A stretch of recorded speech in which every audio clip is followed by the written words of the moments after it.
Stayed from behind. Alright, this weekend I got the opportunity to watch Ready Player One. I had never heard of the book before actually seeing the previews for this movie. And most of you know the synopsis of this movie. But if you don't, basically it's set in the future, 2044, 2045. And a kid named Wade, he actually lives, it's called the Stacks in Columbus. Basically the whole world's overpopulated.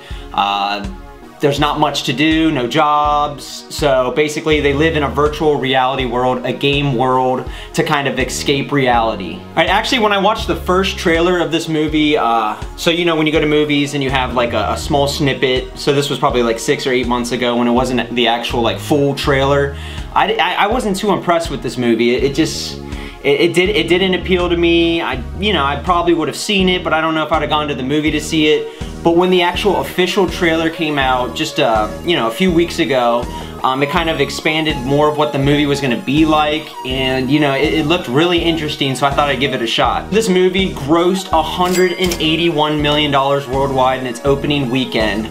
But what's crazy is they spent $440 million on advertising and making this movie. So that's their break-even point, is $440 million. And I know it's a Steven Spielberg film, but I mean, they have absolutely no big names in this movie, so it's kind of surprising to me that they would spend that much money on a movie that could possibly flop or not do as well in the box office as, I mean, $440 million is a lot to spend on a movie. The main character in the movie, Ty Sheridan, I think his name is, I actually recognized him from a couple Netflix movies. They're actually pretty good. One was Joe with Nicolas Cage, and the other one was Mud with Matthew McConaughey. So if you haven't seen those movies, those are actually two really good Netflix movies that you can stream right now. This movie's based off the 2011 novel by Ernie Klein, directed by Steven Spielberg. And usually I don't really like movies that have too much CGI. I think CGI today and filmography, I feel like they go a little bit overboard. And I mean, I know a movie's supposed to be a movie, but when there's so much CGI and it's so unbelievable, it's just hard for me personally to enjoy movies like that. So a lot of the big action movies that are just like plastered with CGI, I'm not a fan of those movies. But this movie had a ton of CGI, but it made more sense because most of the movies actually played in a virtual reality world, in a gaming world, so it made sense to kind of use CGI. Pretty much for the whole movie with CGI, I'd say about 80%. But I mean, it worked perfectly, and I thought it was badass. It's a complete nostalgic trip with just 80s and 90s geek and pop culture. They mix everything very, very well, and they don't overdo it. So the plot's great, the actual movie's great, and they don't overdo it just with nostalgia. So you're not going there and you're gonna watch the movie and it's a shit movie, but you really only like it because it kind of brings back these nostalgic characters that when you were a kid or a young adult, you remember watching on TV. But basically they have everything in this movie, from Marvin the Martian to Battletoads. They have, you know, pop culture from the 80s, 90s, 2000s, present day. They mix it very well. It's flawless.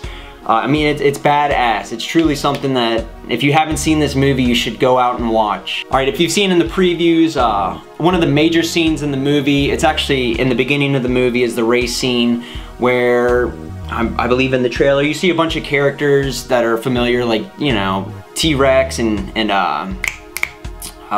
King Kong are in the race, and they have a bunch of different characters and memes as the actual drivers. I think though, my favorite scene in the entire movie is when they're going to the creator's past. They're trying to find the Easter egg, the keys. They go to The Shining. So basically they're stuck in the Shining world. It's hilarious. I mean, I think it's the best scene in the movie. Alright, the cool thing is Ernie Klein is actually, he's not considering it, he's gonna write a sequel to this movie. So there's a sequel to the book. So there's gonna be a possibility that a sequel to this movie might come out in a few years. I believe he said that he's gonna explore different facets of pop culture, whatever that means. Take it as you wish. But he is writing a sequel to this book. I don't like to read, so I'm not gonna read the first book or the second book.